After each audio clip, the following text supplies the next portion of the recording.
सदाशिवसमारम्भां शङ्कराचार्यमध्यमाम् अस्मदाचार्यपर्यन्तां वन्दे गुरुपरम्परां श्रुतिस्मृतिपुराणानाम् आलयं करुणालयं नमामि भगवत्पादं शङ्करं लोकशङ्करं शङ्करं शङ्कराचार्यं केशवं बादरायणं सूत्रभाष्यकृतौ वन्दे भगवन्तौ पुनः पुनः ईश्वरो गुरुरात्मेति मूर्तिभेदविभागिने व्योमवद्व्याप्तदेहाय दक्षिणामूर्तये नमः। श्रीचिद्घनगणेशाय नमो मह्यं सुखं नित्यं स्वप्रकाशं व्यापकं नामरूपाधिष्ठानं बुद्ध्यबोध्यं बुद्धेर्दृक्यत्व निर्मलम् अपारं सर्ववेदान्तवेद्यं प्रत्यक्परं महः तदेव नमोऽस्तु निश्चितामतिः।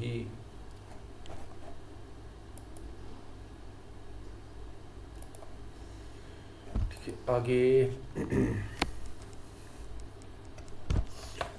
ज्ञानिनः कर्म आभास रूपमेव। तो ज्ञानी का कर्म क्या है? कहते हैं आभास रूप है। ये पहले देखा था हमने कि ज्ञानी का कर्म कर्म नहीं है पर आभास है। तो जनक अजातशत्रु इनका उदाहरण दिया था ग्रंथकार ने कि कर्म यदि ज्ञानी करता है, दृढ़ ज्ञानी जिसको दृढ़ ज्ञान है, उस कर्म का या उपासना का ज्ञान के साथ कोई विरोध नहीं है।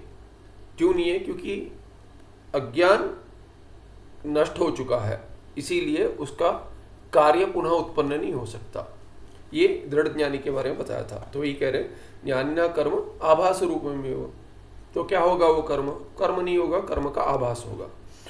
यथा ज्ञानिनः भोजनादि रूप व्यवहार ज्ञानाय विरोधी, तथा जैसे भोजन आदि भिक्षाटन करता है ज्ञानी, भोजन करता है तो वो विरोधी नहीं है, ज्ञान का विरोधी नहीं है।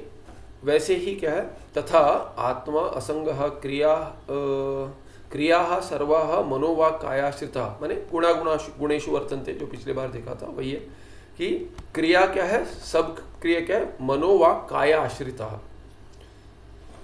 कि क्रिया, सभी क्रिया कहाँ चल रही है? कहते हैं मन में चल रही है, वाक में चल रही है, इत्यादि में चल रही है, न कि आत्मा में। आत्मा असंग है, उसका उस क्रिया के साथ, उन क्रियाओं के साथ कोई संबंध नहीं है।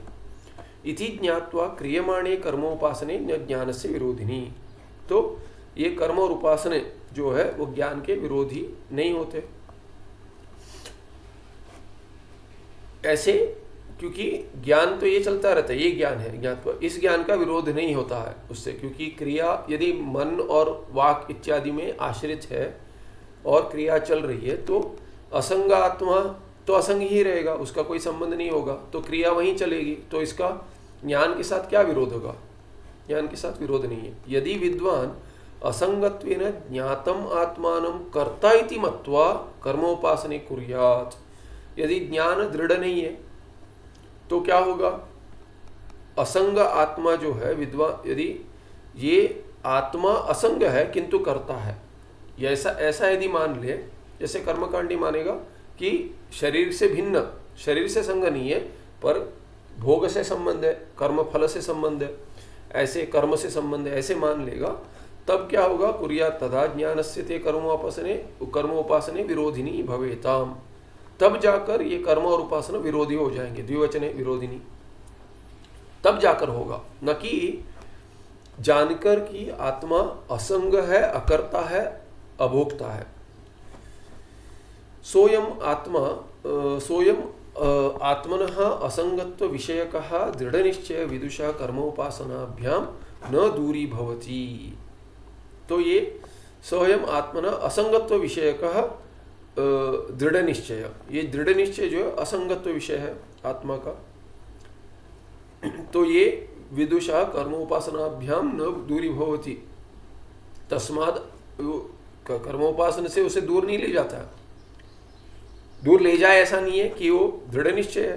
दृढ़ निश्चय माने ये कर्मोपासनाभ्याम हेतुभ्याम, कर्मोपासना के कारण से दृढ़ निश्चय उसका दूर नहीं होगा विद्वान का। ये दृढ़ निश्चय तो ऐसे ही रहेगा, असंगत विषय है और न कर्म के साथ है, न कोई कारक बनूंगा मैं, और न ही फल के साथ संबंध होगा, इसलिए भोक्ता नहीं बनूंगा। ऐसा जो दृढ़ निश्चय है वो दूर नहीं होगा, माने वो स्थिर रहेगा।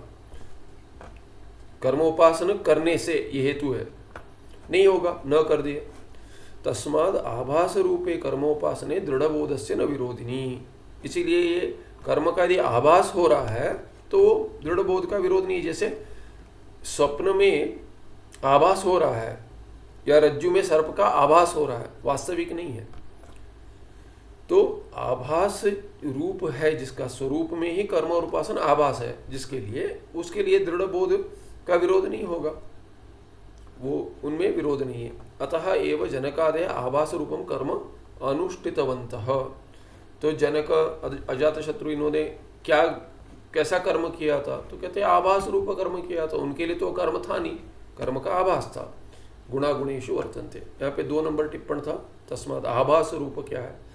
आत्मा असंगः सर्वा क्रिया मनोवाक्कायाश्रित इति ज्ञात्वा क्रियमाणे कर्मोपासने आभास रूपे भवतः। जो ऊपर ही दिया है इसी ज्ञान को क्या कहते हैं? ये आभास रूप। तब जाकर ऐसे जानकर इस ज्ञान के साथ जो कर्म करता है उस कर्म को आभास रूप कर्म कहते हैं।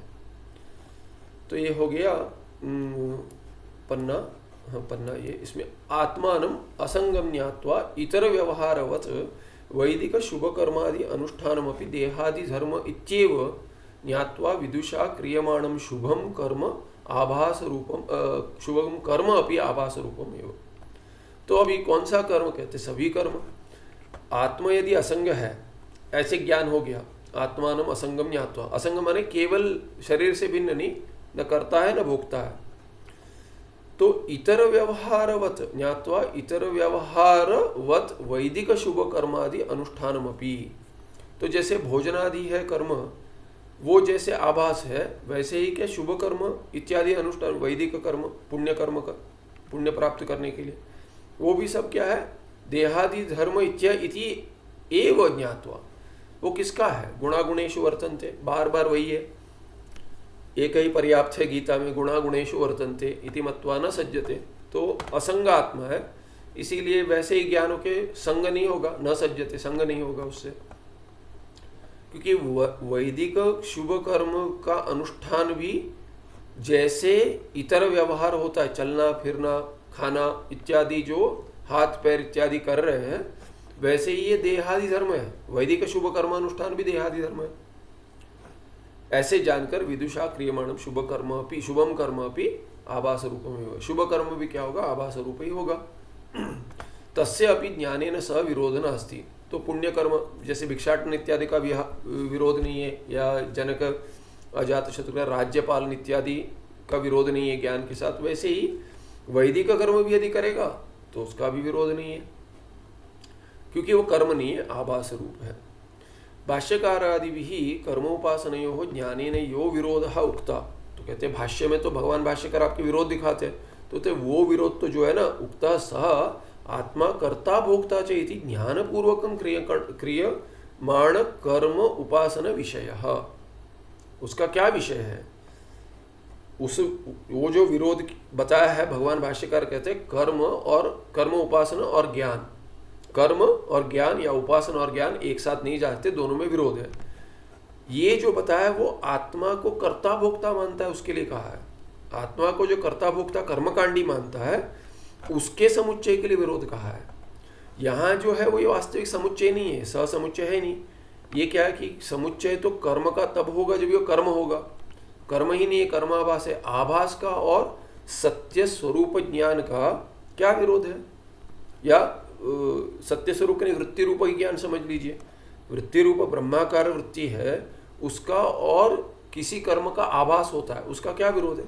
प्रारब्ध से चल रहा है, इसीलिए प्रारब्ध जो है शरीर है यही आभास है, तो उससे किया जा रहा है वो कर्म आभास नहीं होगा, उपासना आभास नहीं, वो भी आभास ही होगी। इसीलिए वो सब आभास है। आभास का और ब्रह्माकार वृत्ति रूप ज्ञान का भी कोई विरोध नहीं है। इति ज्ञानपूर्वकम। ऐसे यदि आत्मा को कर्ता भोक्ता मानेगा कोई और फिर जाकर कहेगा ज्ञान भी है, तो ज्ञान तो चला गया, कर्ता और भोक्ता मान गए, तो अकर्ता भोक्ता ज्ञान के साथ विरोध है। न तो आभास रूप कर्मोपासना विषय। पर यहाँ जो ये कहा गया जनकादि का जो कर्म कहा गया है उपासना कर्म, वो आभास रूप है। आभास रूप के साथ ज्ञान का कोई विरोध नहीं है। ये हो गया 411। 412 में कहते हैं मंद बोध से कर्मोपासनयोश्च विरोधे एव। तो कहते हैं मंद बोध जिसको है, और पहले हमने देखा था कि उसको जिज्ञासा भी नहीं है। जिज्ञासा हो तो श्रवण करे, कर्म धीरे धीरे कर्मोपासन कर्म करके छोड़ दे। मंद बोध से कर्मोपासन विरोध है, वही जो है यहाँ मंद बोध है किंतु उसको रुचि भी नहीं है ज्ञान में, उसके लिए तो कर्मोपासन का विरोध होगा। बताए मंद बोध से तो आभास रूपे अपनी कर्मोपासनी विरोधिनी, वहां पे वो विरोध करेगा। क्यों विरोध करेगा? कहते हैं संशयादि सहित बोध मंद बोध इत्युच्यते। पहले तो क्या है कि मंद बोध क्या है? संशयग्रस्त है, संशय आदि सहित है, संशय रहित नहीं है, दृढ़ ज्ञान नहीं है, मंद ज्ञान है।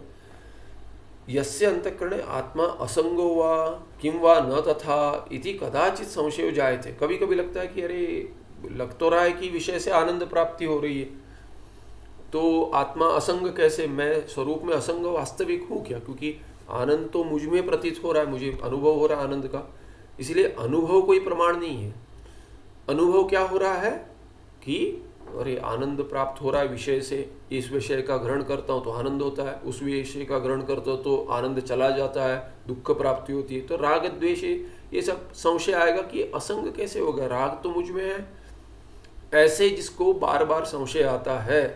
इसीलिए आत्मा असंग है का श्रवण करता है, मंदबोध है, हाँ आत्मा असंग है शास्त्र कहता है, सुना है मैंने, ऐसे कहीं कहीं आता है, बहुत जगह आता है।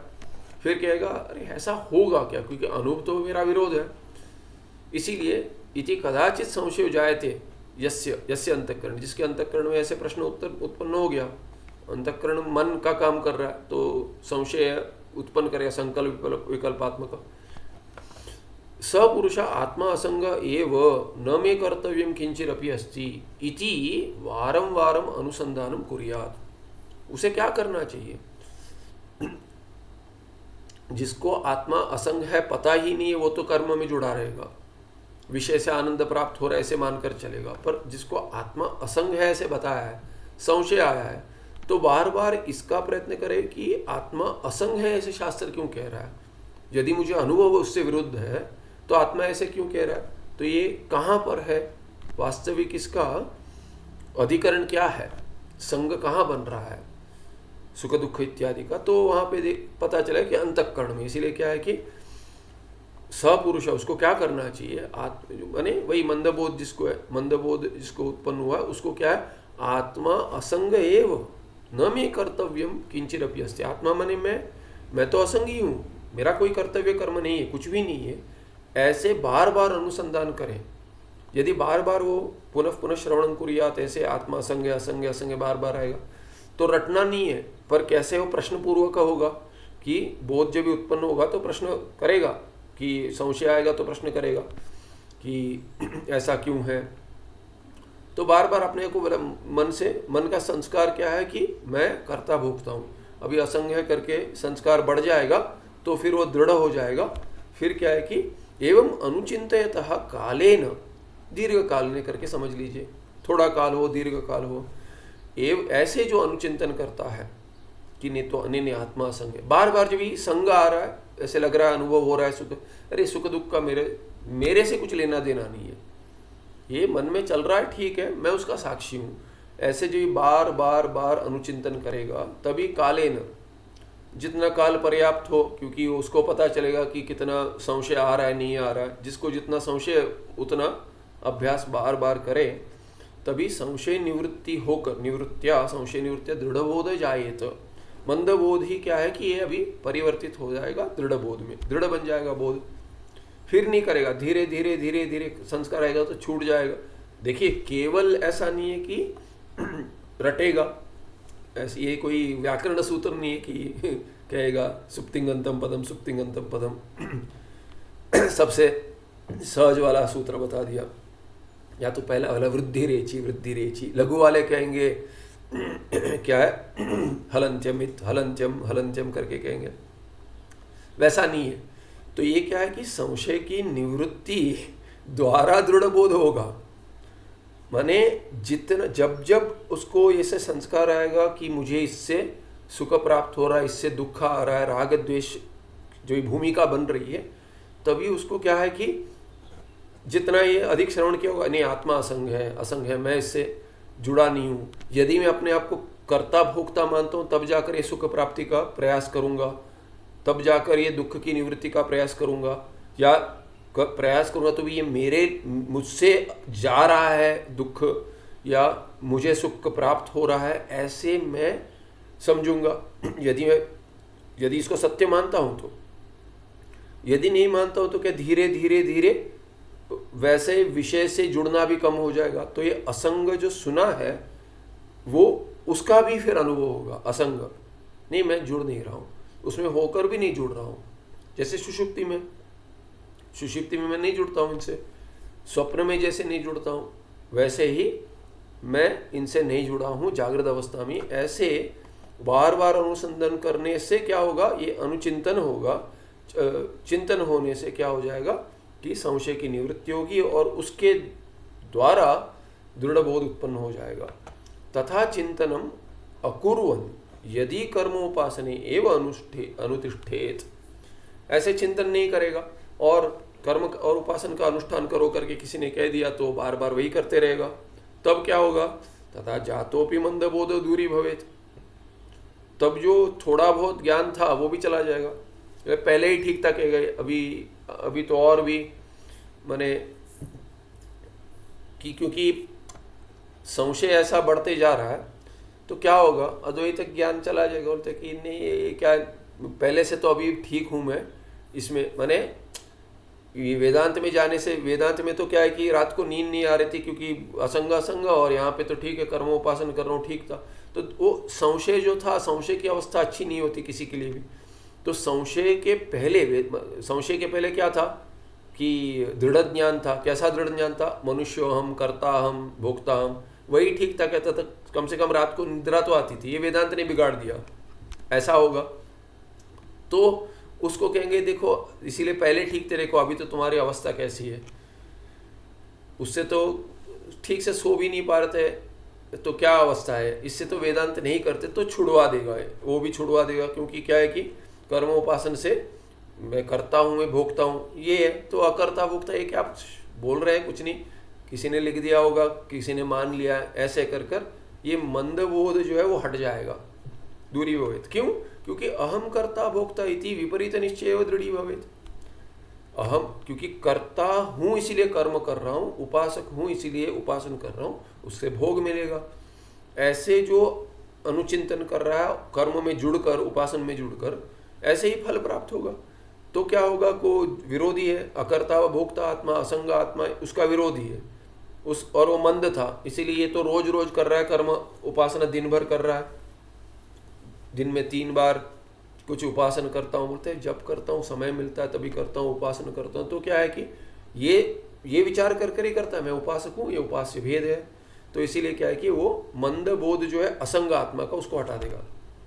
करता है क्या करता है, बोले करता ही हूँ, इसीलिए वो भी चला जाएगा। धीरे धीरे क्या हो जाएगा, हाँ वेदांत करके ऐसे कुछ होता है, मैंने सुना था, पहले जाता था मैं भी, अभी कुछ स्मरण नहीं है, कुछ लेना देना नहीं है मेरा उससे, मत याद भी मत दिलाओ, कहेंगे वो अच्छे दिन नहीं थे मेरे, वैसे अवस्था हो जाएगी। इसीलिए कहते हैं ये वो कर्म उपासन छोड़ दे, तो श्रवण बढ़ा दे, तो बार बार संस्कार होने से पूर्व संस्कार हटेंगे। तस्मात् मंदबोध उदयात पूर्वम एव कर्मोपासने अनुष्ठेये। तो मंदबोध उत्पन्न होने पर छोड़ दे, मंदबोध से पहले ही ये करे, अरे असंग है उसमें रुचि होनी चाहिए, असंग है अच्छा मेरा स्वरूप ही सुख है, आनंद है, तो ये सब पीछे क्यों भाग रहा हूँ मैं इसके। ऐसे जब भी करेगा तब जाकर वहाँ मंदबोध जो है वो दृढ़ बनने के लिए उसको अवसर मिलेगा, तब जाकर उसको अवसर मिलेगा। नहीं तो कि उसको दोनों को नहीं हम वो ये वाले दोनों को इक्वल वेटेज देंगे, ऐसा नहीं होता, वो नहीं हो पाएगा।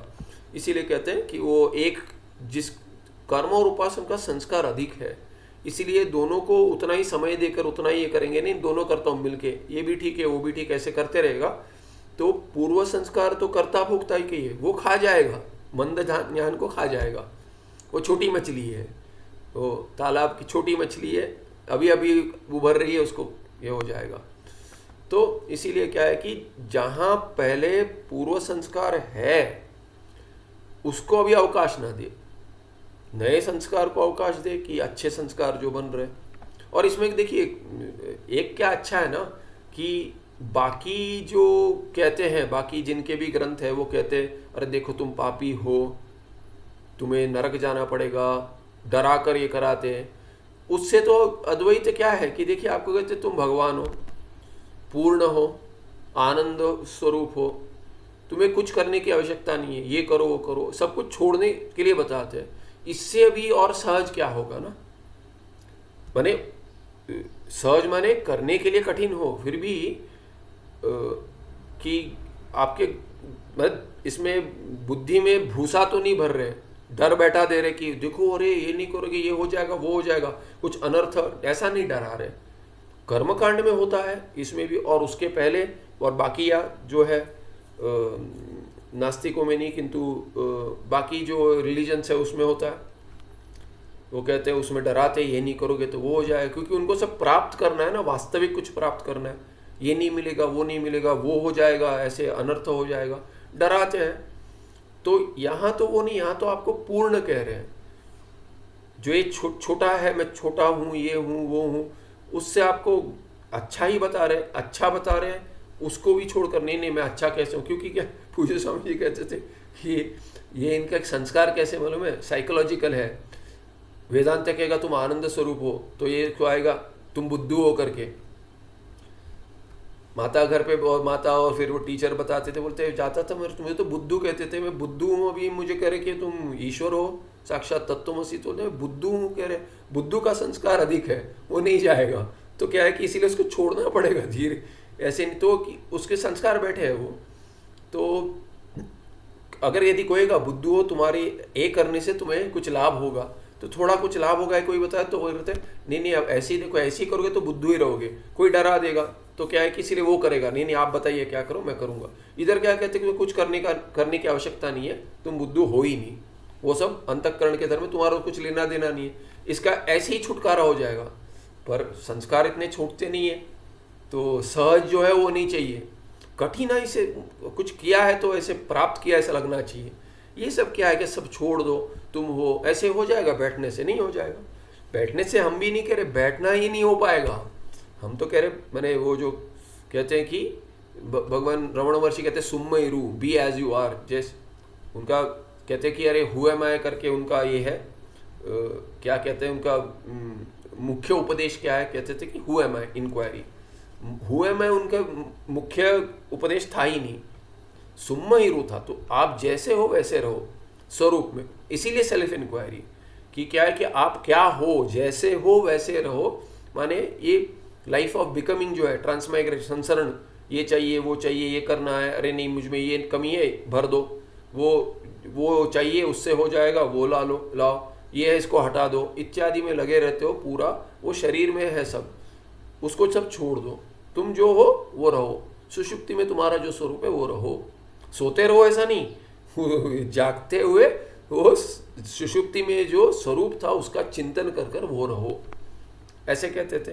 हाँ वो तो त्वम पद का वास्तविक विवेक है, उसमें ऐक्य का ज्ञान नहीं होता, किंतु ऐक्य का ज्ञान अभी हर दूसरे को प्राप्त ही है, वैसे ही विकिपीडिया नॉलेज तो है तत्वमसी करके, तो इसीलिए वो कहते थे कि पहले तो त्वम पद का विचार करो, बाकी असी हो जाएगा तत्व और असी सहज हो जाएगा, त्वम बहुत कठिन है उसका विचार करो, ऐसे कहते थे। तो इसीलिए क्या है कि ये यदि कर्मोपासन करेगा उसमें, तब क्या हो जाएगा, ये मंदबोध हट जाएगा। विपरीत निश्चय जो है, मैं जीव हूँ, अल्प हूँ, इतना अल्पशक्तिमान, अल्पज्ञ इत्यादि, वही बढ़ेगा, संसारी, कर्ता, भोक्ता। तस्मात मंदबोध उदयात पूर्वमेव कर्मोपासने अनुष्ठेय, उसके पहले ही करना चाहिए। मंदबोध यदि हो गया तो छोड़ दे, मंदबोध उदयानंतरम न ते अनुष्ठेय, न ते कर्मोपासने, कर्म और उपासन का अनुष्ठान न करे, क्योंकि विरोध है। दृढ़, अरे वो करते उनको करने दो, उनका ज्ञान दृढ़ है, तुम मत करो, तुम्हारे लिए नहीं है, ऐसे कहेंगे।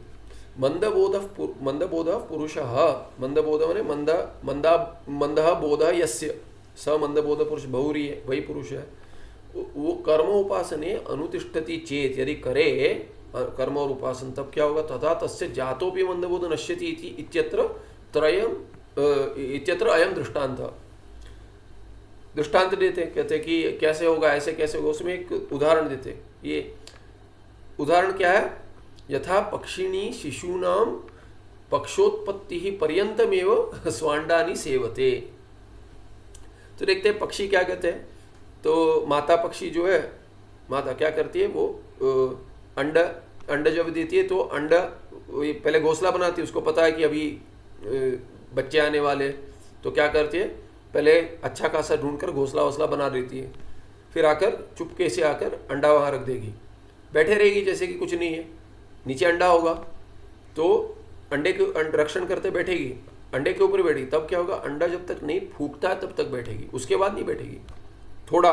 तो कहते हैं अभयम यथा भवेत तथा सम्यक रक्षति इति यावत। सेवते माने क्या, कि रक्षण करती है अंडों का, कि कोई अन्य पक्षी आकर ये न करे, गिर न जाए वो, या नाश न करे उसका, वैसे रक्षण करती है। ये आपका हो गया मंदबोध। जैसे तब तक ही करते हैं कि मंदबोध उत्पन्न होने तक, ये मंदबोध अभी उत्पन्न नहीं हुआ है। उदाहरण में शिशूनाम पक्षोत्पत्त्यनंतरम अंडानी न रक्षति। तो क्या होता है, शिशु जब वो थोड़े ये हो गई, माने फूटना शुरू हो गया उससे, तो केवल मुख दिखता है उसमें, अभी उस पर आकर बैठ जाएगी तो वो मर जाएगा। तो अंडा तो वो कवच जैसा था और फूटने के लिए कर रही थी कि जो भी है उनकी प्रक्रिया है तो न रक्षति।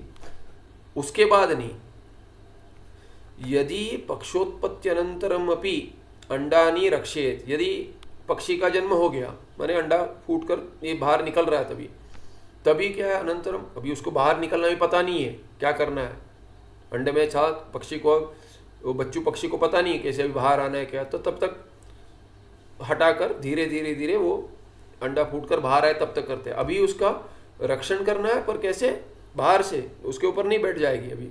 यदि पक्षोत्पत्त्यनंतरम अपि अंडानी रक्षेत, उसके ऊपर बैठकर, तदा अंडांतर्गत जलेन अति सुकुमार शिशु पक्षा द्रवीभूय विनश्येयुः। तब क्या होगा, ये अति सुकुमार, बहुत ही छोटा है, माने चोंच भी है कि नहीं, माने क्या है करके दिख नहीं रहा, वैसे अवस्था में वो क्या, अंडांतर जल जो है उसी से क्या है कि द्रवीभूय विनश्येयुः, वो भी उसके साथ मिश्रित होकर द्रव बन जाएंगे। इसीलिए क्या है कि ये क्या है कि ये अति सुकुमार शिशु उदाहरण किसके लिए, उदाहरण में मंदबोध के लिए। तो मंदबोध का यदि आप करेंगे प्रयास, कर्म उपासन से रक्षण करूंगा, ये करूंगा, तो समाप्त हो जाएगा। कैसे, अहम कर्ता अहम भोक्ता, ऐसे रक्षण होता है मंदबोध है, अहम अकर्ता अहम अभोक्ता। तथा ज्ञानोत्पत्ति पूर्वमेव कर्मोपासने अनुष्ठेये। तो ज्ञान के उत्पन्न होने से पहले ही आपको कर्मोपासन करना चाहिए, उसके बाद कर्मोपासन नाश करेगा जो मंदबोध है उसका। न तो ज्ञानोत्पत्ति अनंतरम अपि, उसके बाद नहीं करना चाहिए। यदि ज्ञानोत्पत्ति अनंतरम अपि कर्मोपासने सेव्येते तदा बाल पक्षी न्याय, ये बाल पक्षी न्याय कहेंगे इसको। बाल पक्षी क्या है आपका, उदाहरण में मंदबोध, तो मंदबोधोपि नश्येत, यदि आप कर्मोपासना आगे बढ़ाएंगे तो। यथा मातृरूप वृद्ध पक्षिण्याः अंड संबंधेन न कापि हानि तथा। तो कहते जैसे वृद्ध पक्षी है मातृरूप, वैसे वाले पक्षी का अंड के साथ जब भी संबंध होता है तभी अंड की कोई हानि नहीं है, उससे तो कोई हानि नहीं है। तो कहते हैं जिसको उत्पन्न ही नहीं हुआ है ज्ञान, मंदबोध भी उत्पन्न नहीं हुआ है, उसके लिए तो कर्मोपासन कोई हानि नहीं कर रहा है, उसके लिए तो अच्छा कर रहा है। तब वो चित्त शुद्धि दे रहा है, एकाग्रता दे रहा है, न हानि तो नहीं कर रहा है। तथा दृढ़बोध से कर्मोपासनाभ्याम हानिर न भवती। हाँ, ये तो इसके लिए कह दिया मातृ, हाँ अच्छा इसका कह दिया, ये दूसरा माने दृढ़बोध जिसके लिए उत्पन्न हो गया उसके लिए कह दिया। एक तो क्या है कि अज्ञानी करेगा, अज्ञानी का तो लाभ होगा। तो कहते हैं कि अरे ये जैसे जनकादि मातृरूप वृद्ध पक्षी, जनकादि के लिए कह दिया, वो कर्मोपासन कर रहे हैं, उनका तो अंड संबंध के साथ जैसे मातृ पक्षी का नहीं होता है, वैसे उनका कर्मोपासन के संबंध होगा तो हानि। दृढ़बोध से कर्मोपासनाभ्याम हानिर न भवति, दृढ़ उपासन के लिए, दृढ़बोध वाले के लिए कह दिया यहाँ पे। तो वो करते हैं तो हम भी क्यों न करें। अभी माता करती है ऐसे, अंडे में ही रहेंगे, अंडे से बाहर आना चाहिए उनको, ऐसा भी ले सकते हैं इसमें। जो शिशु है, शिशु अति सूक्ष्म जो है, अति शिशु जो बाल ये है, पक्षी है, वो अंड में नहीं रहता। अभी अंड का संबंध हटाना चाहिए, धीरे धीरे धीरे अंड से बाहर आना चाहिए। अभी अंड में रहेगा तो क्या होगा, वो जो अभी वो अंड के अंदर जो उसके रक्षण के लिए था वही उसका नाश करेगा। ऐसा अर्थ है, वही नाश करेगा शिशु का। माता को भी उसके ऊपर बैठने की आवश्यकता नहीं है। वो यदि अंड का संबंध ही रहेगा, नहीं मैं अंड से बाहर ही नहीं होगा, तब क्या होगा, उसी में नष्ट हो जाएगा शिशु कुछ। तो कहते हैं नहीं, तो वैसे कहते हो ये मातृरूप वृद्ध पक्षिण्य अंड संबंधी न, ये माता का अंड के जो संबंध हो गया पक्षी का, उससे न कापी हानि तथा दृढ़बोध से कर्मोपासनाभ्याम हानिर्न भवति। तो उदाहरण दे दिया अभी। तो वैसे ही कर्मोपासन से संबंध, ये माता का तो अंड के साथ संबंध हुआ था, क्यों हुआ था, वो तो उसका कुछ हानि नहीं की, पर शिशु भी वैसे ही बैठे रहेगा अंदर कि मैं भी अंड के साथ संबंध रखूं तो हानि हो जाएगी। वैसे ही क्या है, दृढ़बोध जिसका है उसको वो कर्मोपासन करेगा तो उससे कोई हानि नहीं है, पर मंदबोध जिसको है वो यदि करेगा, कर्मोपासन करेगा, तो उसको उसका मंदबोध भी चला जाएगा, हानि हो जाएगी। तथा तो ये हो गया यथा वृद्ध पक्षिण्या अंडेन कर्तव्य उपकारो नास्ति तथा दृढ़बोधस्य अपि कर्मोपासनाभ्याम कर्तव्य उपकार नास्ति। अभी वृद्ध पक्षी का उस अंड के साथ कोई लेना देना जैसे नहीं है, वैसे ही क्या है कि दृढ़बोध जिसको हो गया उसका कर्मोपासन से कोई कर्तव्य उपकार कुछ नहीं है। अब मैं करूँगा तो कुछ हो जाएगा, हाँ प्रारब्ध से चल रहा है, भिन्न बात है। तथा च ज्ञानिनः मोक्षार्थम अनुष्ठेयम किंचिदपि नास्ति। तो ये ज्ञानी जो दृढ़बोध वाला हो या मंदबोध वाला हो, किसी भी ज्ञानी को मोक्ष के लिए किंचिदपि अनुष्ठेयम नास्ति, कर्मोपासन करना ही चाहिए, कर्तव्य, ऐसा कुछ नहीं है। इति मोक्षस्य किम कारणमिति तृतीय प्रश्न से उत्तरम अभीतम। इसने पूछा था ये तर्कदृष्टि ने, तर्कदृष्टि ने वास्तविक नहीं पूछा था। तर्कदृष्टि को जो गुरु पढ़ा रहे हैं उसमें जो कथा आ रही है, उस कथा में गुरु शिष्य संवाद में ये चल रहा है कि मोक्ष का क्या कारण करके तर्कदृष्टि के को जो गुरु पढ़ा रहे कहानी, उस कहानी में, कथा में जो गुरु शिष्य संवाद है उसमें शिष्य ने पूछा था मोक्ष का क्या कारण है। जो जंगल में घूम रहा है उसको गुरु प्राप्त हो गए वहाँ पे, वो पूछ रहा, उसका उत्तर दे दिया मोक्ष का किम, मोक्ष से किम कारणम, किम कारणम कर्मोपासनम न कारणम। क्या कारण है, कहते हैं मोक्ष का कारण एकमेव ज्ञान ही है, दूसरा कुछ नहीं है। और वो भी क्या है कि क्रम समुच्चय से आया हुआ ज्ञान है, माने कर्म और उपासन के साथ उसका क्रम समुच्चय हुआ, ससमुच्चय संभव नहीं है, सम समुच्चय संभव नहीं है। अभी उसका उपसंहार करते हैं, उपसंहार कर कर आगे बढ़ेंगे। उपसंहार केवल इसका हो रहा है, अब ये अध्याय पढ़ा है अभी। उपसंहार 413 में कहते हैं, हे सौम्य मया उपदिष्ट सर्व अयम अर्थ सर्वदा सर्ववेद सारा, क्षमा की, सर्ववेद सारस, सभी वेद का यही सार है, वेदांत यही सार है। क्योंकि वेदांत क्या है, वेद का अंत, वेदानाम अंत, अंत का क्या अर्थ है, निश्चय, सार, सार रूप निश्चय, वही वेदांत है। तो ये जो मैंने अब तक पढ़ाया यही वेद का सार है। तस्माद अत्र त्वम श्रद्धत्स्व, इसलिए इसी में रहो, श्रद्धा रखकर इसी में रहो और कुछ मत करो। इससे देखिए बहुत सारे साधन बताएंगे, उन सब में नहीं भटकना है। ये स्पष्ट हो गया, इसी में रहो और कुछ नहीं करना है। हर एक के गुरु एक यही कहेंगे, अरे जप करो, ध्यान करो, इत्यादि पूजा करो, बहुत सारे सब यही कहते हैं। पर विचार सिद्ध जो है ये केवल वेदांत में है और कहीं नहीं, इसलिए सर्व वेद सार कह दिया। बाकी सब वेद का सार नहीं है।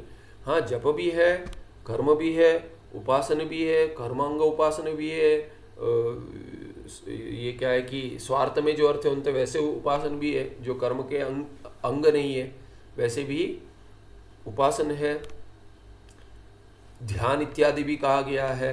किंतु वो सब क्या है कि वो वेद का सार नहीं है, वो निश्चित अर्थ नहीं है, वो सभी कुछ फल कर्ता के लिए है, जो कर्ता मानता है। जो कर्ता नहीं मानता उसके लिए तो नहीं है।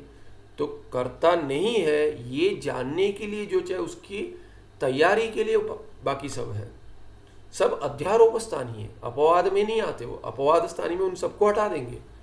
तुम जप करता नहीं हो, तुम कर्म करता नहीं हो, तुम उपासक नहीं हो, उपासन करता नहीं हो, इत्यादि हटा देंगे। इसीलिए अत्र तस्माद अत्र त्वम शब्द, अत्र माने ये सर्ववेद सार, इस सार में ही रहो, उसी में श्रद्धा रखकर आगे बढ़ो।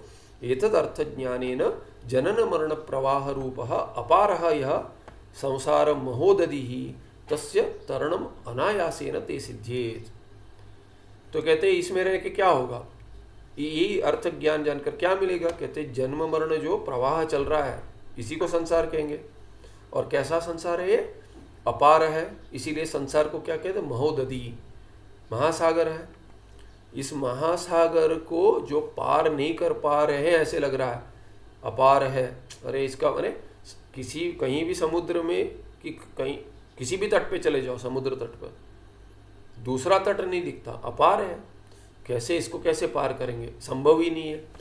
वैसा वाला जो अपार संसार लगता है वो भी, उसका तरण भी, तस्य महो दधेहे, ये जो है उसका तरण क्या हो जाएगा, अनायास से हो जाएगा।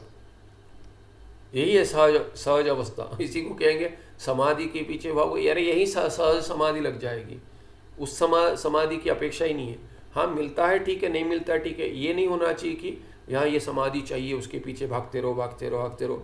मिल गई तो भी लाभ नहीं होगा यदि ज्ञान नहीं है। ज्ञान हो उसके बाद मिल गई ठीक है, पर नहीं लगी दुख है तो अलग दुख है, फिर वो भी नहीं चाहिए। लगी ठीक है, नहीं लगी ठीक है, प्रयास करते रहिए, ज्ञान में रहिए, उसी में लग जाएगी, उसी में निर्विकल्प लगनी है। लगेगी नहीं लगेगी तो सहज समाधि लग जाएगी।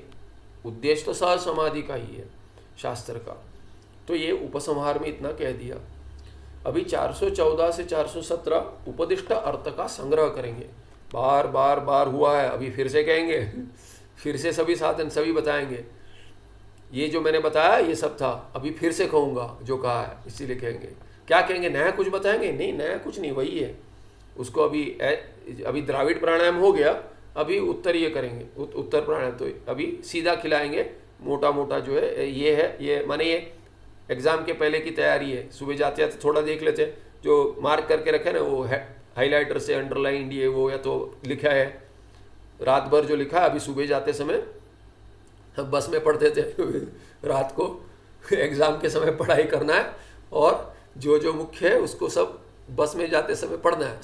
सभी ने किया होगा, पर मेरा इसलिए उदाहरण दे रहा हूँ क्योंकि बाकी ऐसे अधिक अभ्यास नहीं करता था, समझ में आ गया उतना ही था। पाठ में समझ में आना चाहिए, उसके बाद ट्यूशन ये वो कुछ नहीं, घर पे आके रोज़ पढ़ाई करो कुछ नहीं, होमवर्क है करना है वो ठीक है, पर उसके बाद क्या है कि सारा पढ़ते रहो वो नहीं था। हाँ एग्ज़ाम से पहले पढ़ो, दे दो, हो गया। वो वैसा कॉम्पिटिटिव था नहीं, अभी को 99% है तो 99 पॉइंट कितना है पूछेंगे, वो नहीं था। तो तभी क्या फर्स्ट क्लास में काम चल जाता, डिस्टिंक्शन आ गया तो वाह क्या बात है, वैसे वाले में चलता था। हाँ आपके काल में भी और अच्छा रहा होगा ये कि ऐसे है, तो इसीलिए क्या है कि आपने भी देखा होगा वो, तो इसीलिए ये वो वाला है, उपदिष्ट अर्थ का संग्रह है कि तो देखेंगे कितना समझ में आया। इसीलिए उसके लिए तो ये थोड़ा जल्दी चलेंगे। जीव स्वरूपम कहना नहीं चाहिए मैंने, पर कहने फिर वो धीरे हो जाता है। जीव स्वरूपम क्या है, जीव का स्वरूप जगतकर्ता ईश्वरः, ठीक है, स तव स्वरूपात न भिन्न, हाँ यही जीव स्वरूप है। तो बोलते जीव का स्वरूप क्या है, जगत का कर्ता ईश्वर है, उसका क्यों बता रहे, जीव का स्वरूप बताइए। अरे वो तुम ही हो, तुमसे अभिन्न है। तुम सच्चिदानंद रूपम ब्रह्म एव असि, तुम सच्चिदानंद रूप ब्रह्म हो। ये हो गया, ये महावाक्य का ही उपदेश कर दिया। इति प्रागुपदिष्टम एव अर्थम पुनः अपि आचार्यः कृपया शिष्यं प्रति संग्रहेण उपदिशति। ये कह रहे बार बार क्यों बता रहे, अरे कृपा कर रहे हैं, सुन लो, कृपा कर रहे हैं। सबको नहीं बताता हूँ मैं, आपको बता रहे, बार बार करके गुरु बता रहे, यही बता रहे हैं। हे सौम्य तुम दैन्यम परित्यज्य, अरे बहुत क्यों कृपा कर रहे हैं, तो कहते कि दीन ये लग रहा है कि दैन्य आ रहा है कि अभी क्या करे, ये ऐसे लग रहा है कि लगता है ना कि अरे उसका कुछ कल्याण हो जाए, ऐसे तो बोलते हैं अरे मैं बहुत दुखी हूँ, दैन्य, ऐसे इसका जो दीन भाव है उसको हटा रहे। तुम दैन्यम परित्यज्य, उसको छोड़ दो, वो है ठीक है, कर्म से प्राप्त हुए, शरीर में है, अंतःकरण में, वो सब छोड़ दो। परित्यज्य निज स्वरूपम जानीयाह, किसको जानो, अपने स्वरूप को जानो। जन्मादि रहितम शुद्धम ब्रह्म तमसि, माने दैन्यम परित्यज्य, माने दैन्य तुम्हारा स्वरूप नहीं है। हाँ, सबको होता है, सुख दुख चलते रहता है, वो सब छोड़ दो, तुम्हारा है ही नहीं, तुम्हारा है ही नहीं उसमें। माने जाकर क्या है कि जैसे चल रहा है, कहीं झगड़ा चल रहा है, छुड़वाने के लिए जा रहे हैं, दोनों ने इसी को पीट दिया, तो बोलते जाके फंस गए हो, स्वयं जाकर बोलते कहाँ फंस गया, बोलते कि छोड़ दो, तुम्हारा है ही नहीं। अंतःकरण में कुछ चल रहा है, शरीर में कुछ चल रहा है, वहाँ जाके जुड़ गए और बोलते हैं अरे मुझे छुड़वाओ भाई, फंसा दिया, दोनों मुझे मार रहे हैं, तो ये यही होगा। तो इस छोड़ दो, कहते हैं दैन्य तुम्हारा है ही नहीं, निज स्वरूपम जानिए, जन्मादि रहित शुद्ध ब्रह्म तुम हो। तो ये जन्म इत्यादि से जो दुख प्राप्त हुआ है वो तुम्हारा है ही नहीं, शरीर का है, भोगने दो उसको, तुम हटो उससे, धीरे धीरे धीरे धीरे प्रयास करो, बुद्धि में हट जाओगे। हाँ, पीड़ा पूरी कम नहीं होगी, जैसे गोली खा के, हाँ गोली खाना है, गोली खाओ ठीक है जो है, पर मेरी पीड़ा जा रही है ऐसे मत सोचो, शरीर में जो पीड़ा उससे असंग, तुम्हारा संग नहीं है, किंतु जो भावना है वो चलने दो, उसके लिए जो कर रहे करो, पर बुद्धि में ये ऐसे ना होने दो कि ये मैं हूँ। दृश्यम समस्तम जगत त्वमेव प्रकाशयसि, तो ये तुम ईश्वर हो, इसीलिए समस्त जगत का प्रकाश को, उस पर प्रकाश कौन डाल रहा है, तुम ये भान स्वरूप हो तुम, तो इसीलिए स्व अज्ञान जगत सर्वम त्वमेव सृजसि, ये तुम्हारा ही अज्ञान जो है, जिसको शास्त्र में माया कहा गया है, तुमसे भिन्न कोई नहीं है, वही ईश्वर है, वही तुम भी वही हो, वो ईश्वर करके नाम दे देते हैं, तुम अपने आप को जानो, जो मैं हूँ देवदत्त इत्यादि, वही क्या है, ये अपने अज्ञान से तुमने सभी सृष्ट किया। माने क्या है, देवदत्त नाम भी कल्पना, उसका भी सृष्टि तुमने की है, उसकी भी सृष्टि, और देवदत्त तुम जो अपने आप को मानते हो उस शरीर की भी सृष्टि तुमने ही की है, बाकियों को भी तुमने ही की है, केवल बाकियों की नहीं, तुम्हारी भी। इसीलिए जैसे स्वप्न में होता है वैसे पुनः समस्तम जगत संवृत्य तुम अविनाशी अवशिष्य से, यहाँ पे प दिख रहा है, शकार का डंडा कट गया है, अवशिष्य से तुम एक ही बचोगे। तो ये पुनः समस्तम जगत संवृत्य, संहार कर, तो सबका नाश कर दूं, नाश नहीं करना है, बाध करना है। तो कहते स्वप्न में अपने आप उनका नाश है वो हो जाता है, बाध हो जाता है, जाग जाओ, वेदांत डिमडिमा कहेंगे, उत्तिष्ठ जागृत। तो ऐसे मांडुक्य मुंडक में घोषणा होती है, तो जाग जाओ, अपने स्वरूप से जाग जाओगे, तब क्या होगा, जगत का अपने आप संहार हो जाएगा, उसको प्रयत्न नहीं करना है कुछ अधिक। देखिए कैसा है कि अच्छा का प्रयत्न करो तुम, संपूर्ण हो, संपूर्ण जगत का अपने आप नाश हो जाएगा, संहार हो जाएगा। इसीलिए उल्टा करते लोग, उसका प्रयास करते हैं, जगत में जो है उसका संहार करने का प्रयास करते हैं, इसीलिए और फंसते जाते हैं। उसको छोड़ दें, अपना करें, वो हो जाएगा अपने आप। जैसे कहते हैं तुम अपना सोचो, बाकी अपना कर लेंगे, वैसा वाला है। जो है ही नहीं वो अपना अपना देख लेंगे, अपना अपना कुछ है ही नहीं, तुम एक ही हो, फिर कहेंगे।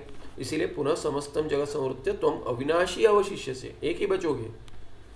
मिथ्या प्रपंचम दृष्ट्वा ईशदपि तुम न खिद्यसे, और देखोगे तो क्या मिथ्या प्रपंच है वो, मिथ्या प्रपंच देखो तो उससे क्या, उससे तुम्हें क्या खेद होगा, कोई खेद नहीं होगा, कोई दुख इत्यादि, फिर क्या, अरे देखो ये हो गया, पहले जैसा ही है, ज्ञान के बाद ये कुछ नहीं होगा, क्योंकि वो सब मिथ्या है, मिथ्या से तुम्हें कोई हानि नहीं है।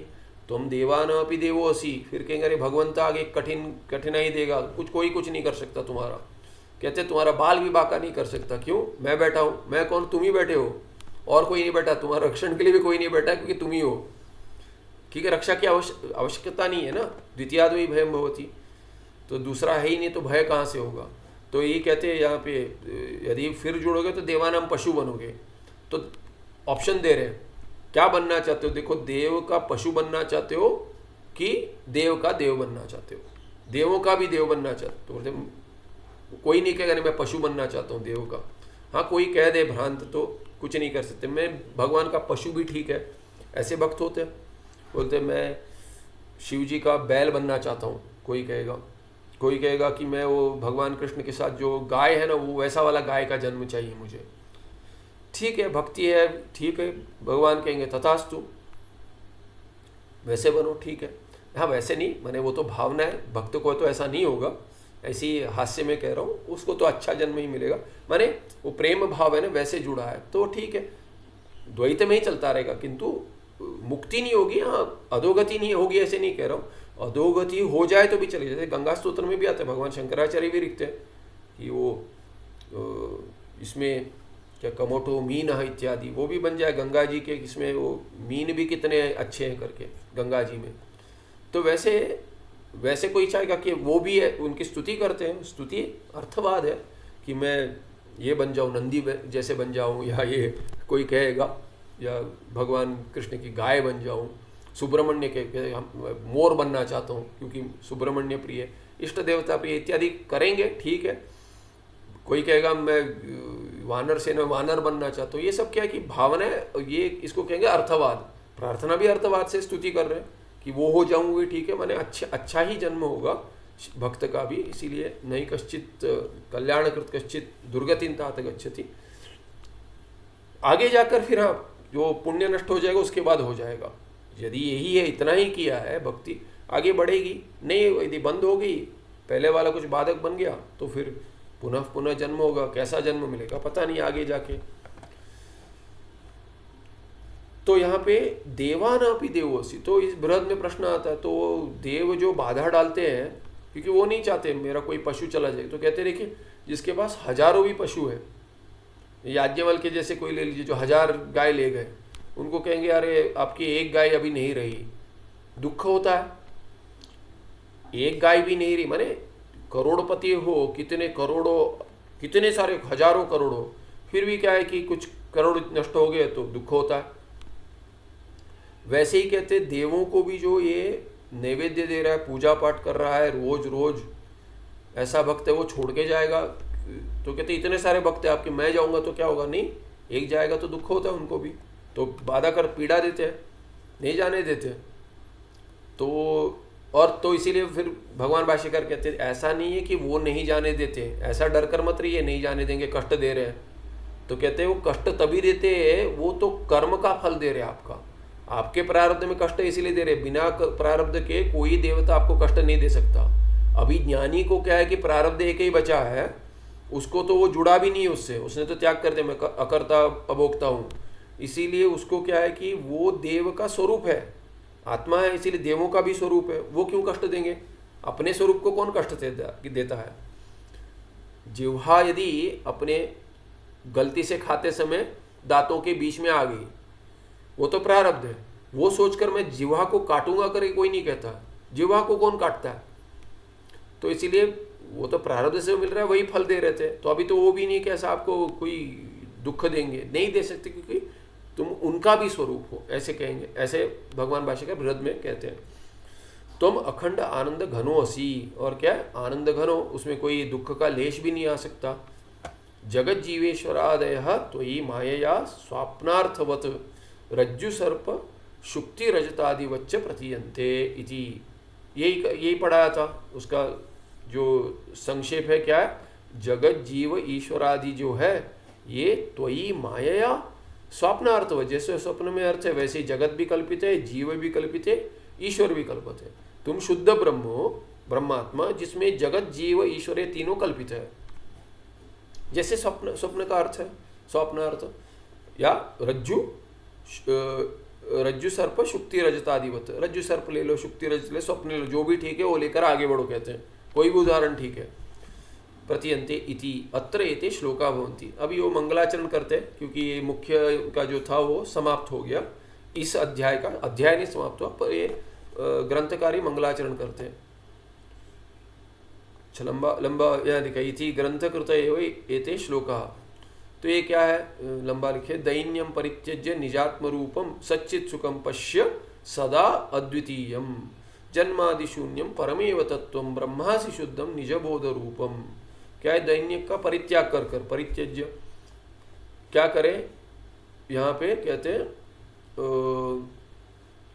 पश्य, किम पश्य, सच्चित सुखम, चित और सुख आनंद, सच्चिदानंद, यही देखो अपना स्वरूप, निजात्म रूप है वो, दैन्य नहीं है तुम्हारा रूप।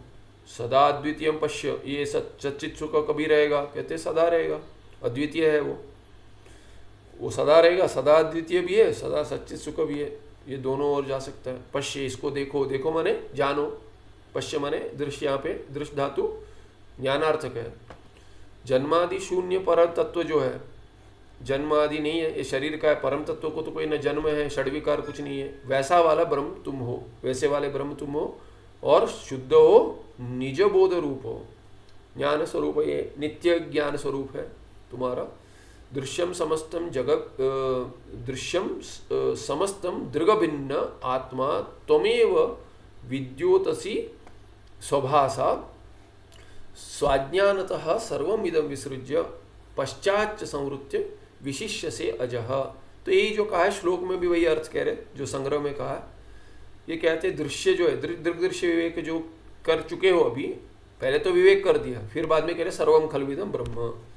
पहले क्या कि सर्वम जो है ये क्या है, ये जो है इसमें, इससे तुम भिन्न हो। शरीर दृश्य है, तुम अंतःकरण बुद्धि इत्यादि इंद्रिय कहेंगे। पहले दृग दृश्य विवेक में भगवान विद्यारण्य क्या कहते हैं, ये प्रपंच जो है स्थूल शरीर ये सब क्या दृश्य कोटि में आता है। तुम दृष्टा हो, क्या हो भीतर उससे, तो क्या इंद्रिय देखते हैं उनको। इंद्रिय को कौन देखता है, मन देखता है। तो तुम इंद्रिय भी दृश्य में कोटि में आ गए। मन देखता है तो मन दृष्टा है, दृक है। फिर कहेंगे मन को कौन देखता है, पीछे, तो कहते मन बुद्धि इत्यादि रूप से निश्चय करोगे, फिर और पीछे आएंगे। ऐसे करते करते आत्मा पर्यंत अनुधावन करेंगे। वो दृक है वास्तव, उसका कोई वो दृश्य कोटि में कभी नहीं आता, कभी बन नहीं सकता। दृगेव न तो दृश्यम करके भगवान विद्यारण्य कहते हैं। वैसे ये दृश्यम समस्तम जग, ये जो है सभी जो है दृग अभिन्न आत्मा कहेंगे आगे। तो पहले भेद कर दिया, आत्मा कभी दृश्य कोटि में नहीं क्या आता है। फिर क्या गया, दृश्य क्या है, सब वही दृग आत्मा ही है, माने सर्वम खलविदम ब्रह्म। तो पहले आपने हटा दिया, पहले इसलिए हटा दिया कि वो सब मिथ्या है दिखाने के लिए। वो मिथ्या है माने तुम पर निर्भर करते, माने तुमसे अभिन्न है। अभिन्न है माने सर्वम नास्ति अहम एव अस्मि, ये अर्थ है। दृग अभिन्न आत्मा, और त्वमेव क्या है, ये सब क्या है, विद्योतसी स्वभाषा। उनका सब क्यों दिख रहे, तो फिर दृश्य मुझसे भिन्न है तो मुझसे भिन्न नहीं है। पहले भिन्न है कहा, बाद में कहा कि अभिन्न है। पहले भिन्न किस दृष्टि से, भिन्न किस दृष्टि से, वास्तविक दृष्टि से। जब ये व्यावहारिक सत्ता में भिन्न है और पारमार्थिक सत्ता में है ही नहीं वो, इसीलिए क्या है कि अभिन्न कह दिया, कुछ नहीं है। पर तुम पर निर्भर है कहेंगे, इसीलिए मिथ्या हो गए। वो मिथ्या का कथन है, तुम्हें वो स्वभाषा विद्योतसी विद्योतयसी, तो उसका द्योतन तुम करा रहे हो। द्योतयसी विशेषण द्योतयसी, तो ये निजंत है, निजंत प्रयोग है। तुम करा रहे हो, उसका भान करा रहे हो। और स्वज्ञान जो है, अपना ही अज्ञान, अपने में ही अज्ञान है, उसके कारण क्या है, सर्वमिदम विसृज्य। वो जो स्व अज्ञानतः सर्वमिदम विसृज्य, उससे सब हटाकर वो अज्ञान से जो कार्य है, स्वज्ञानतः लेंगे तो और अच्छा था। स्व अज्ञानता लेके तो वैसे भी अर्थ ले सकते हैं, उससे जो प्रतीत हो रहा है, विसृज्य माने नहीं, विसृज्य हो रहा है उसके अज्ञान से प्रतीत हो रहा है, नहीं ज्ञान से नहीं, अज्ञानी, ठीक है, यही बताए थे यहाँ पे, क्षमा कीजिए। स्व अज्ञान है यहाँ जो बताया ना, स्व अज्ञान माने माया, स्व माया आगे अर्थ लगाए थे, यही यहाँ बोल रहे कि श्लोक रूप में कह रहे हैं। स्व अज्ञानता माने स्व माया सर्वमिदम विसृज्य, इसका विशेष सृष्टि कर कर, सृष्टि की बात कर रहे हैं। पश्चात संवृत्ति, फिर संहार भी कर कर।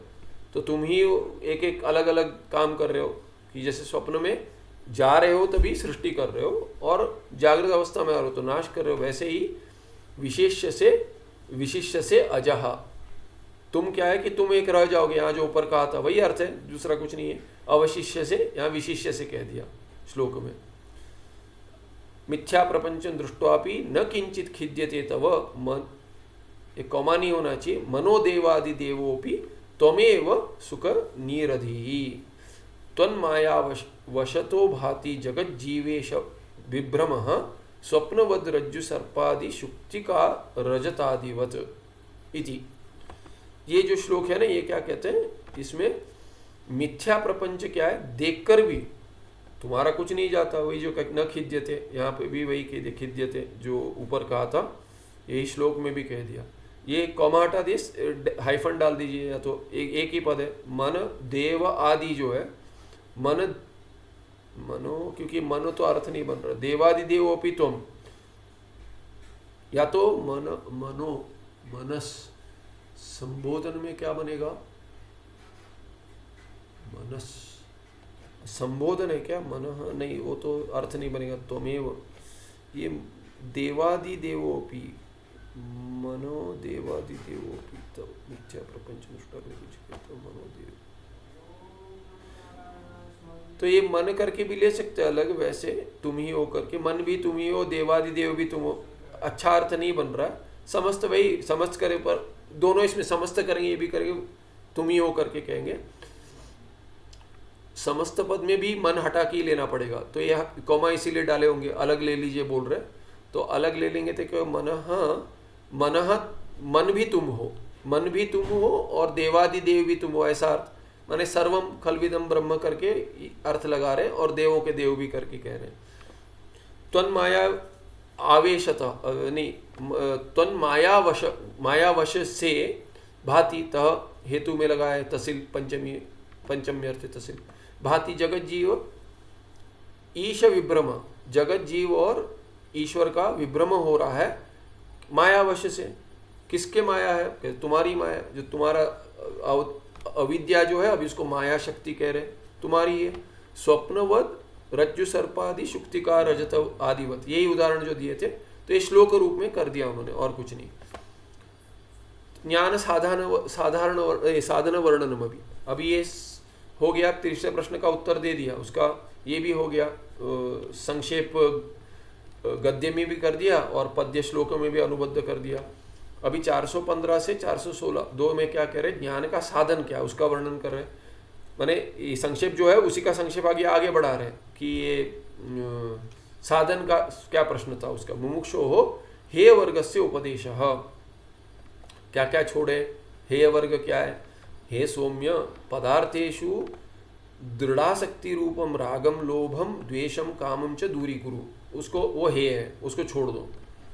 कहीं राग मत करो, लोभ मत करो, द्वेष मत करो, काम मत करो, माने आता है तुम मत करो, हो रहा है उसको धीरे धीरे कम करने का प्रयास करो। राग लोभ द्वेष काम ग्रहणम सर्वासाम राजस मानस वृत्ति नाम उपलक्षणम, तो कहते हैं राग लोभ द्वेष काम चारी का, बाकी भी है जितने भी है राजस मानस वृत्ति है, सबको छोड़ दो। सर्वाहा राजस तामस वृत्तया समूलम उन्मूलयितव्या इति यावत।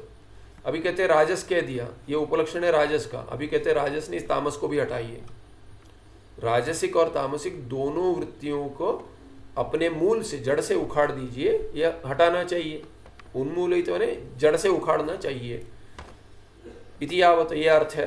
राजस तामस वृत्तया ज्ञान से विरोधिन्या, क्यों कहते ये राजस और तामस वृत्ति के ज्ञान की विरोधी है?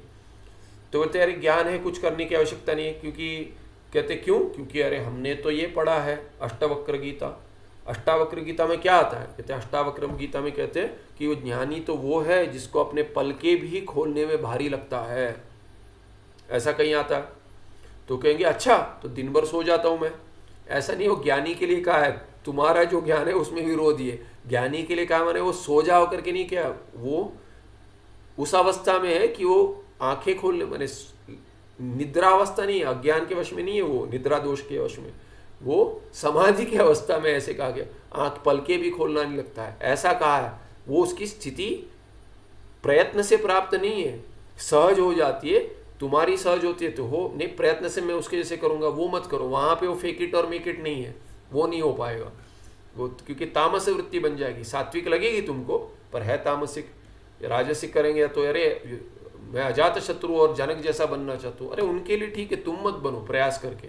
प्रारब्ध में तो हो जाएगा, प्रयास करके मत बनो कुछ भी। प्रयास जब तक कर रहे हो ना, उनके जैसा बनना है, ये भी कर्तृत्व है। मैं उनके जैसा बनना चाहता हूँ, क्या है? अपने आप को वो भिन्न मानते हो, उनको अपने आप को उनसे भिन्न मानते हो, दोनों को मानते हो, और फिर उनके जैसा माने कुछ करने जैसा बाकी है। करना चाहता हूँ, बनना चाहता हूँ, माने कि कुछ अपेक्षा है, आकांक्षा भी दिखाता है, वो ये बात देगा और बांध देगा, और फिर अपने आप को कर्ता मान रहे हो। उनके जैसा करना चाहता हूँ ना मैं, तो कर्ता मान रहे हो। इसीलिए ये सब राजसिक वृत्ति भी उसकी विरोधी है ज्ञान की। तासाम, हाँ हो रहा है ठीक है। कोई कहता है अरे संन्यास ले लो, नहीं हो पा रहा है, ठीक है। कोई कहता है कि अरे करो कर्म करो, कर्म योग करो, सेवा करो, नहीं हो पा रहा है, ठीक है। संन्यास हो गया, ठीक है, नहीं कर पा रहे। तासाम उन्मूलनम, किनका? राजस और तामस वृत्ति का तासाम उन्मूलनम, वृत्तियों का उन्मूलन, क्या? उन्मूलनम विना ज्ञानम न उदीयात, विना जाएगा ये किसके साथ? उन्मूलनम विना ज्ञानम न उदीयात। तो ये उन्मूलन, यदि उनको राजस और तामस वृत्तियां नहीं हटाओगे तो सात्विक वृत्ति कहाँ से बनेगी? सात्विक वृत्ति नहीं बनेगी। वही ज्ञान, ज्ञान की परिभाषा क्या है? सात्विक वृत्ति है। ज्ञान क्या? सत्व का है। तो रजस और तमस नहीं हटाओगे तो ज्ञान जो सत्व रूप है वो कहाँ से उत्पन्न होगा? न उदीयात, उसका उदय नहीं होगा। तस्मात् तासाम निवृत्ति ही जिज्ञासो अवश्यम अपेक्षिता, इसीलिए उनकी निवृत्ति तो चाहिए, अपेक्षित है, इसीलिए उनको राजस और तामसिक को हटा दो। इति जिज्ञासो हो हे वर्गोपदेशः, इसीलिए कहते हैं सुबह उठिए जल्दी, जितना जल्दी उठे उतना अच्छा। ब्रह्म मुहूर्त, ब्राह्मी मुहूर्त जो कहते हैं, सब इसी के लिए है कि सत्व धीरे धीरे लाना है, तमस हटाना है, रजस हटाना है, रजस से तमस को हटाना है, फिर रजस को हटाना है। माने क्या है कि ये जो पुलिस क्या कहते हैं, कहीं कहीं बोलते कि बहुत सारे गुंडों की टोली हो गई है, बहुत सारे हैं, गैंग बन गए, गैंग वॉर चल रहे, तो बोलते वो आपस में मारने दो, फिर बचे हुए को हम मारेंगे। किसी लगता है ये कोई गैंग वॉर का कोई पिक्चर था, उसमें भी था ऐसे कुछ दिखाया था कि कहते नया कोई कमिश्नर है, वो कहता है कि ये सब इनका चल रहा है, वो आपस में करने दीजिए, वो हो जाएगा। माने दूसरे को दुविधा वो हो जाए, उसके बाद हम वैसे ही कि राजस हाँ करने दीजिए, राजस को तमस हटाने दीजिए, वो हाँ है रजस है, हाँ रहे चाहिए तमस हटाने के लिए। उसके बाद जब तमस हट गया उसके और कहेंगे अच्छा आपकी अभी आवश्यकता नहीं है, सत्व हो गया, तुम्हारा काम भी हो गया। माने जैसे अभी आजकल का मॉडर्न उदाहरण क्या होगा? अरे एआई कोडर्स चाहिए, एआई का आर्टिफिशियल इंटेलिजेंस कोडर्स चाहिए, उनको लाएंगे, कोड कराएंगे, नौकरी हटा देंगे बाकियों की। जो एआई काम करेगा बाकियों की नौकरी खा रहा है, आजकल खा रहा है तो खा जाएगा। तमस हटा दी, जैसे के उदाहरण बता रहा हूँ, तो उनको हटा दिया, एआई बैठ गया। अब ये जिन्होंने कोड किया ना, इनकी वजह से इन्होंने हटाया। एआई जिसने तैयार किया वो धीरे धीरे ऑटोमेट कर रहा है, तो ये बोलते कि ये आधा काम तो ऑटोमेट कर दिया तो बाकी काम ये कर लेगा, तो उनको हटा दिया। बाद में एआई कोडिंग समाप्त हो गया तो जिसने एआई का कोडिंग किया ना वो एआई उसको हटा देगा, माने उनको उसको भी हटा देंगे। तो इसीलिए वैसा है कि ये राजस से तमस हटा दिए, फिर तामस सत्व, पर ये निगेटिव है, ये सत्व तो अच्छा काम करेगा। इसीलिए ये इति जिज्ञासो हे वर्ग उपदेश, क्या छोड़ना चाहिए वो हो गया। आगे ज्ञान से बहिरंग साधन उपदेश करेंगे। बाहर बहिरंग क्या, अंतरंग है, मैंने धीरे धीरे अध्याय समाप्त का प्रयास चल रहा है, इतने जल्दी नहीं होगा, प्रयास चल रहा है। और थोड़ा कह दे, और थोड़ा कह, विचार सागर में और बचा, ये नहीं कहा था लगता है, तो वो भी आएगा धीरे धीरे। ये कहा था पर इस ओर से नहीं कहा था, और कहेंगे। तो ऐसे कभी आपको मन से हटने नहीं देंगे, ऐसा सागर है कि डूबना ही पड़ेगा इसमें, विचार में, विचार के सागर में। ठीक है। सुखम नित्यम स्वप्रकाशम व्यापकम नाम रूपे अधिष्ठानम बुद्धि बोध्यम बुद्धेर दृक्यत्व निर्मलम अपारम सर्ववेदांत वेद्यम प्रत्यक परम तदेवान्नमत्तो नीति में निश्चिता मति। नमस्ते, धन्यवाद।